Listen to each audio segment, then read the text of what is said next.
Same platform, different price tag. But is the Lexus NX really giving you $10,000 more in value than the RAV4? Hello everyone, this is Sully from CarlandTV.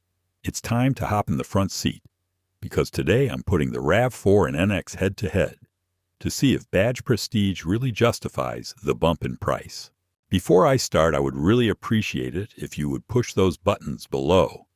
The subscribe button, the notification bell, all of them. This is not necessary. But those little clicks help a brother out. Plus, it pushes me to give you more valuable car-related content on your screen. Now buckle up and let's get back to the video. The 2025 RAV4 and Lexus NX ride on the same platform, but once you factor in price, comfort, and drive, feel only one comes out as the better buy. This review is here to help you make the smarter call before you end up paying for stuff you don't need. Toyota's been playing this two-hand strategy for a while now. You want value, they've got the RAV4. You want upscale, they'll point you straight to the Lexus NX. And I've spent time in both, not just showroom browsing, but actual seat-time long drives, loaded weekends, and yes, traffic jams that test your patience and the cabin quality. The RAV4 kicks off at around $30,000, and if you go up to the XLE Premium, where I think it starts getting nice, you're still under $40,000. That trim brings in the good stuff, a power liftgate soft touch materials, dual zone climate, and a moonroof. It's not fancy, but it feels smart, especially when you consider Toyota's reputation for longevity.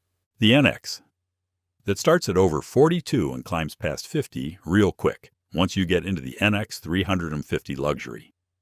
And while it's true, the base NX feels more premium out the gate, it also feels like Lexus baked in a premium just for the badge. That said, the 275 horsepower turbo in the NX 350 feels sharp, especially when merging or pulling uphill. The seat's tech layout and drive isolation, they're easily more refined than anything the RAV4 throws your way.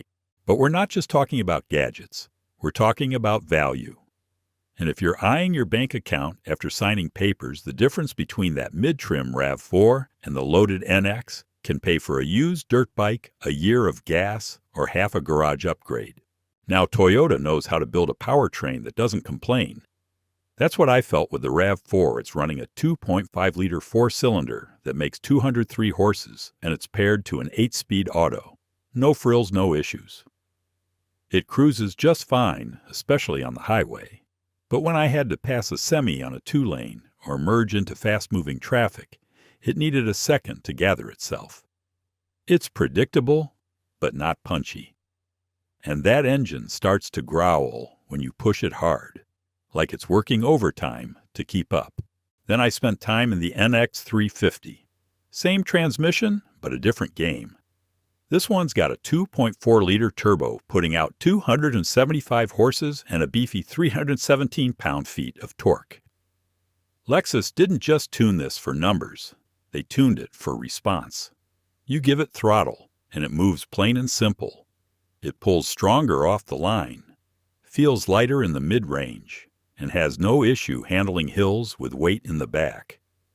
0 to 60 is in about 6.6 seconds, and yeah, you feel the difference. Handling-wise, the RAV4 feels steady, especially in daily driving. But the NX, especially in that F-Sport trim, gives you a more locked-in feel. Not sporty like a hatchback, but it feels more planted. So yeah, the NX costs more. But under the hood, you're absolutely getting what you paid for. Also, Toyota tunes the RAV4 for the kind of driving most folks actually do: suburbs, commutes, errands, the occasional road trip. When I had it out for a few days, it handled cracked pavement and uneven roads without beating me up. It's got just enough give in the suspension to stay comfortable, but it's not floaty. The steering's light, which is nice for tight spots and parking lots, but don't expect it to tell you much on winding roads. It holds its line just fine, but there's no real connection. That's not a knock, just the kind of SUV it is. It's straightforward, predictable, and built to cruise. Now, when I switched over to the NX 350F Sport, the vibe changed. You sit lower, the steering is firmer, and the whole chassis feels tighter. Lexus gives you adaptive suspension on that trim, and it actually reacts to how you're driving. Around town, it stays smooth. But if you flick it into sport mode and lean into a curve, it hunkers down and holds firm. I ran it through a stretch of winding back roads, and while it's no sports car, it definitely felt more dialed in than the RAV4. Road noise. The Lexus wins easily. It's quieter at speed, and it keeps out tire hum and wind better than the Toyota. That might not matter on short hops, but spend a few hours on the interstate and you'll notice. By the way, let me insert this. You see, gas prices were creeping past $5 a gallon the week I had both of these. So yeah, fuel economy wasn't just a spec sheet number. It was in my face every time I filled up. The RAV4, especially in front-wheel drive, consistently showed 30 to 32 miles per gallon on longer drives. EPA rates it at 27 in the city and 35 on the highway. And based on what I saw on the trip computer and how often I was stopping, I believe it. Even the all-wheel drive version I drove earlier this year barely dropped off. It hovered around 28 to 29 combined, which is still solid. Now with the NX 350, it was a different rhythm. The turbo feels great when you want to push it, but you'll pay at the pump. Lexus rates that all-wheel drive turbo model at 22 miles per gallon in the city and 29 miles per gallon on the highway, and mine landed right around 24 to 25, combined with mixed use. You can stretch that on the highway, maybe hit 28 if you're gentle, but it never sipped like the RAV4. And that's fine if you're chasing performance, but it's something you'll feel month after month if you're commuting or doing long trips. If you want to keep fuel stops few and far between, go RAV4.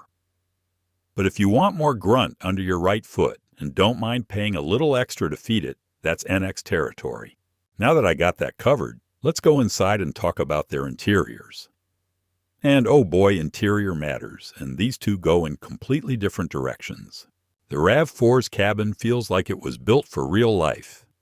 I loaded it up with gear for a weekend mountain run, coolers, chairs, duffel bags, all of it, and didn't even fold the seats down. When I did, it swallowed up 70 cubic feet of space without blinking. The materials won't impress anyone at valet, but they're the kind of textures and plastics you don't have to baby. My tester had Softex seats and a stitched dash panel that looked sharp enough but felt ready for muddy boots and coffee spills. Now the NX exudes different energy.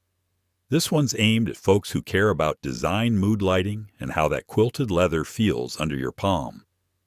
The NX 350 I drove had soft perforated leather wood trim and a panoramic glass roof that made it feel less like a compact SUV and more like a lounge on wheels. Everything is quieter, tighter, more insulated. But I had to pack a little smarter. With 46.9 cubic feet max cargo space, I couldn't just throw everything in and go. Rear seat room's fine for adults, but it's cozier than the RAV4. If I'm doing family trips, dog runs, or hauling sports gear, the RAV4 wins on utility hands down. If I'm commuting solo or taking clients to lunch, the NX makes me feel like I leveled up. Let's connect things. You see, Toyota also has been stepping up its game on the tech front, and the 2025 RAV4 doesn't feel outdated anymore. The XLE premium trim gives you a 10.5-inch touchscreen, while the base LE sticks with an 8-inch unit. Wireless Apple CarPlay and Android Auto come standard, which is a big win. The system is responsive and easy to navigate, though the graphics are still pretty basic.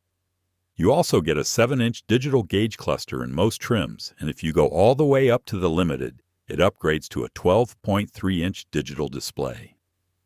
Optional features include a JBL premium sound system navigation and key wireless charging depending on trim.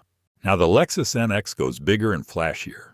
Even the base model starts with a 9.8-inch touchscreen, and the luxury trim cranks that up to 14 inches, and it's one of the sharpest, cleanest UIs in the segment.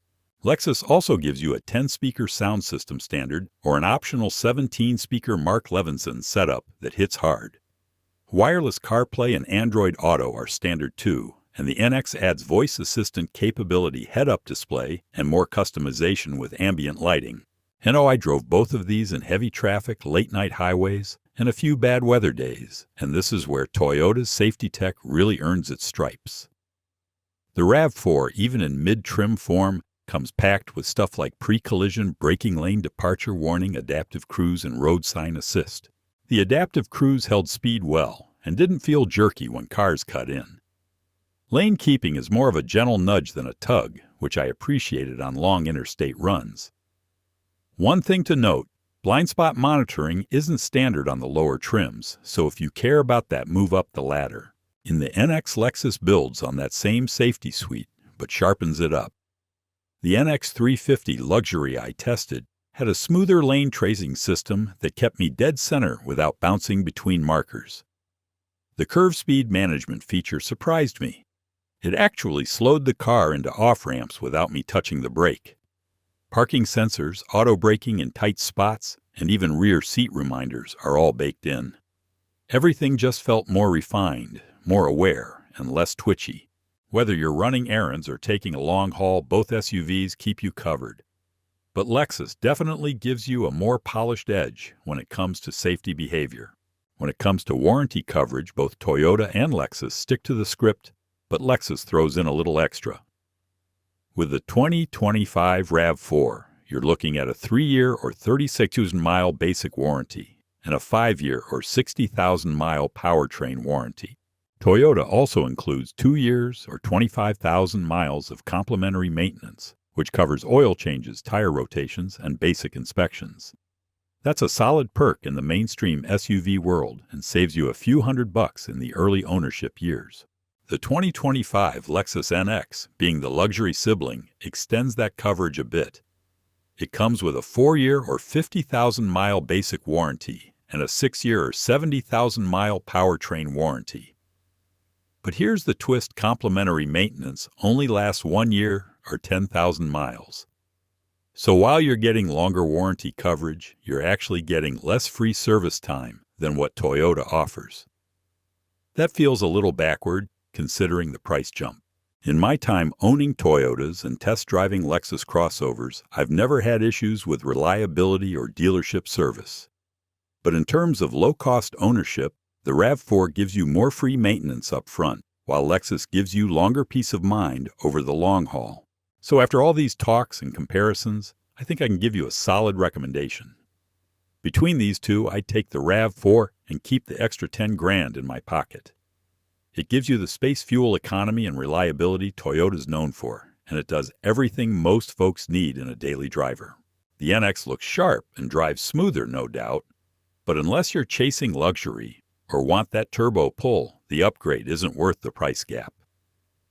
I've driven both in city traffic on highways and on weekend runs.